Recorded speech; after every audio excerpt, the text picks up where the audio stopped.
Bonjour à toutes et à tous, soyez les bienvenus dans ce nouveau tutoriel rapide sur Blender. Aujourd'hui nous allons voir ensemble comment créer une collision en rigid body et comment animer cette collision. Nous voilà donc dans Blender. Pour le moment nous n'avons qu'un cube de base que nous allons supprimer et nous allons créer un nouveau cube. Shift A pour ouvrir le menu de création. Un cube, on va venir créer sur ce cube une boule et on va s'amuser déjà à faire collisionner les deux ensemble. Pour créer une collision, on va aller sur notre objet de base qui va recevoir la collision et on va venir lui créer un système rigid body. Pour l'instant on a l'impression que ça ne change rien, mais si je lance le play, le cube va descendre. Ici en l'occurrence ce n'est pas ce que je veux que mon cube reste en place et reçoive la collision. Donc je vais simplement lui demander d'être passive. Et déjà normalement il ne devrait plus bouger. On va maintenant sélectionner la sphère et on va venir lui mettre également un rigid body qu'on va laisser en active pour le moment et on ne touche pas à ces options et on va faire un petit play.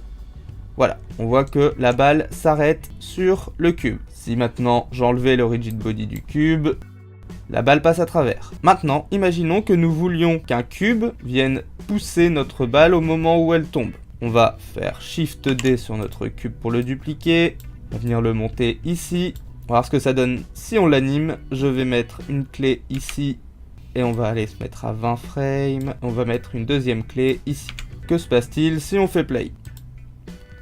Le cube passe à travers notre objet. Maintenant, si on coche la petite case qui est ici, Animated, que se passe-t-il?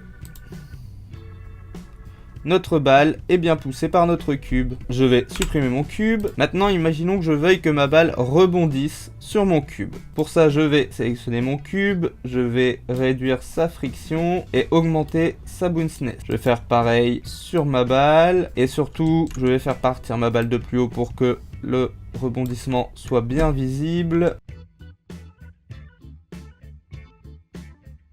Voilà, comme vous pouvez le constater, la balle rebondit. Voilà, vous savez maintenant comment créer et utiliser un rigid body sur un objet dans Blender pour animer des collisions. Si cette vidéo vous a plu et que vous voulez nous soutenir, n'hésitez pas à vous abonner à notre chaîne et à liker la vidéo. Quant à nous, nous nous retrouvons la semaine prochaine pour un nouveau tuto Blender sur la fabrique d'univers.